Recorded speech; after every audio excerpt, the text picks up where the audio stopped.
Estamos de regreso en este resumen semanal. Se inauguró en la Cámara de Diputados el foro Balance, Trabajo y Familia, donde la diputada Alejandra Noemí Reynoso del Partido Acción Nacional dijo que este es un tema que debe ser analizado, ya que debido a los cambios que ha tenido la sociedad en las últimas décadas, debe adecuarse el marco jurídico. Y también una sociedad y una economía donde requiere cada vez más que trabajen padre y madre, que ya no son suficientes estos esquemas del autoempleo como Dios te dé licencia. Hay que generar las políticas públicas que ayuden a modificar precisamente de acuerdo a las condiciones de esta dinámica lo que necesitamos. La legisladora detalló que en el Congreso existen varias iniciativas que deben ser analizadas, esto con el fin de establecer en la ley los cambios. Ya hay varias iniciativas presentadas, desde el teletrabajo que se ha reconocido en México con las prestaciones y lo necesario, pero la jornada flexible, el banco de horas, y estamos incorporando lo que ya permite el Instituto el IMSS, que son las guarderías a cargo de las cuotas de seguridad social. Y en aquellos casos estamos integrando también la posibilidad de los centros educativos para no limitarlos a guarderías.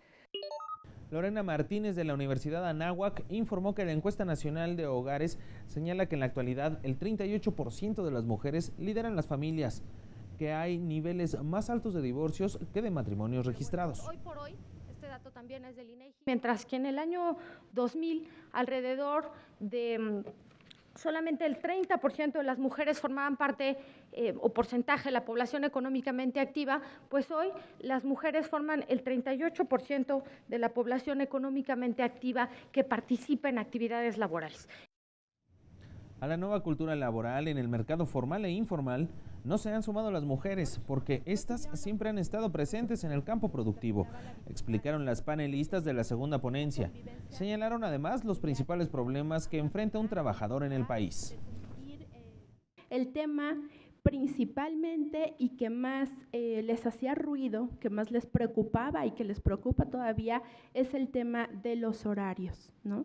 La falta justamente de respetar en un centro de trabajo el horario en que llego y el horario en que se me permite salir, aunque exista una ley federal del trabajo donde nos indica claramente cuál sería la manera de inicio de empezar a respetar, ¿no? Entonces nos decían, bueno, sí tenemos todas estas cosas, pero no veo a mis hijos, no convivo con mi familia.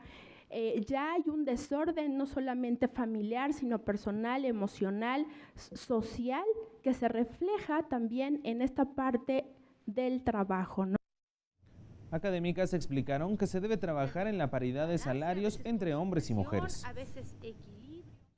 Hacen una comparación en cuanto al poder adquisitivo que tenemos las mujeres y los hombres. Y el país que mejor está es Noruega y hay una disparidad más o menos del 20% en el poder adquisitivo. Es decir, no solo hay que medir horas del trabajo, digamos, formal o en casa, o digamos, sino también cuánto me pagan por ello. En el Senado de la República realizaron el foro sobre el feminicidio en México, retos y perspectivas desde la sociedad civil. Todos los detalles los tiene mi compañero Adrián Aguilar Torres. En los últimos 32 años, en México fueron asesinadas más de 52,000 mujeres, de acuerdo con un informe de ONU Mujeres. La violencia contra ellas alcanza a más del 67% de la población femenina en diferentes modalidades, como acoso, agresión, hostigamiento económico y sexual, etcétera, confirma el INEGI. Ante el panorama, el Senado de la República celebró el foro El feminicidio en México, retos y perspectivas desde la sociedad civil para discutir los desafíos aún existentes. Nuestra nación, nuestro país, México, tiene una deuda, gran deuda con las mujeres, un apremio histórico, ese reconocimiento a nuestros derechos, empezando por el más elemental, que es el derecho a la vida libre de violencia. Según el mismo organismo internacional, en 2012, menos del 50% del total de las denuncias interpuestas derivaron en condenas consumadas. Para el titular de la CNDH, la impunidad es un factor de indignación entre la población. Sabemos que uno de los principales obstáculos para erradicar el feminicidio es la impunidad que la acompaña. La impunidad, al igual que sucede en el caso de otras conductas ilícitas, propicia que el ejercicio de las violencias se perpetúe y se desarrolle. Debemos todos y todas estar conscientes de los evidentes costos de la pasividad, la tolerancia y la indiferencia ante estas conductas. Para atender la ola feminicida, atizada en los últimos años, se creó el mecanismo de la alerta de género. De junio de 2015 a la fecha, se emitieron alertas en 12 estados de la República.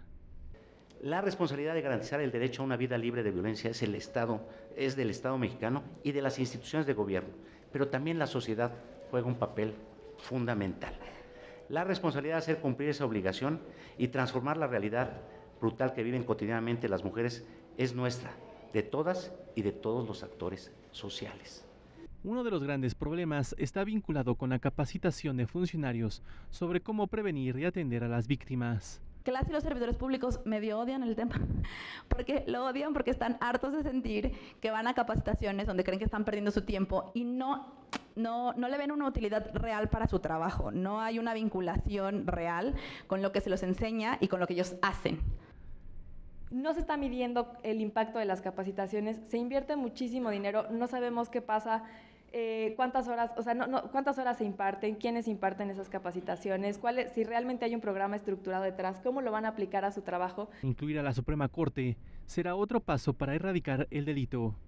Elaborar por parte de la Suprema Corte de Justicia de la Nación un protocolo específico para víctimas, para que este sea sustancial a todas las víctimas, que se suman los protocolos que tiene la Suprema Corte. Y al final, hacer integrar el derecho a la reparación del daño, a la reparación, de las víctimas de feminicidio. Informó para Noticias del Congreso Adrián Aguilar Torres. El Acuerdo de París es un instrumento internacional firmado en la capital francesa por 195 países, que entró en vigor en 2016. Su objetivo es reducir la emisión de gases contaminantes a la atmósfera para evitar los efectos adversos que provoca el calentamiento global. En el Senado de la República se organizó un foro para analizar este convenio internacional a un año de su entrada en vigor. La intención es poder hacer un balance hasta el día de hoy con funcionarios del gobierno sobre cómo va México en el cumplimiento de los compromisos y al final sacar un documento de conclusión en el que el Senado tenga claridad sobre qué parte le corresponde hacer desde nuestro ámbito legislativo. A este evento acudieron la embajadora de Francia en México y el encargado de negocios de la embajada polaca en nuestro país, quienes opinaron sobre el retiro de Estados Unidos del Acuerdo de París, anunciado meses atrás por el presidente Donald Trump.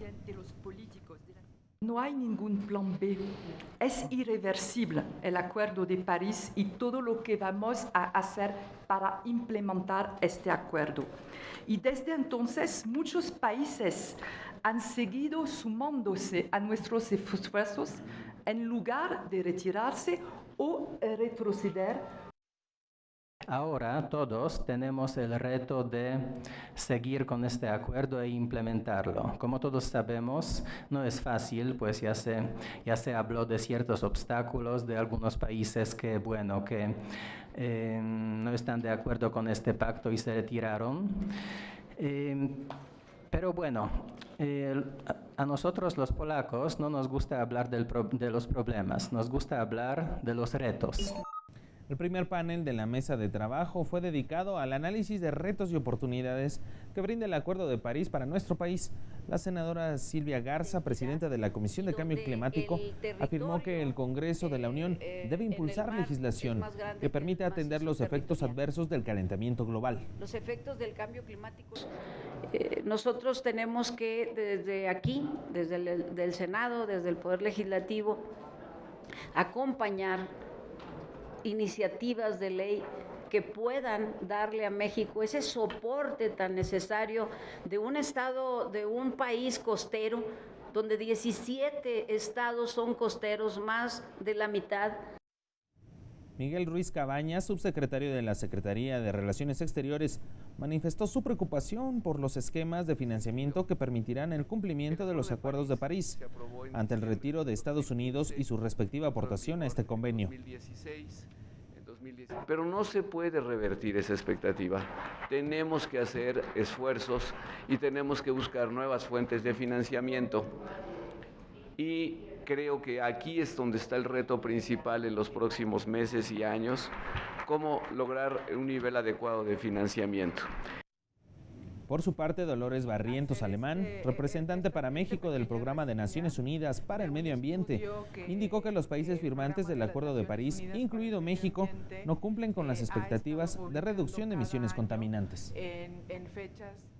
En este momento, de acuerdo a la gran meta del Acuerdo de París, estamos solamente a una tercera parte, lo cual nos indica que el diferencial, o sea, ese gap de las emisiones que nosotros quisiéramos tener contra las emisiones dadas con los compromisos nacionales, es muy, muy alta la diferencia. Es momento de hacer una pausa, pero cuando regresemos, inauguran estación transmisora del canal del Congreso en el Cerro del Chiquihuite. Se fortalece el Parlamento abierto. Todos los detalles se los presentamos a continuación.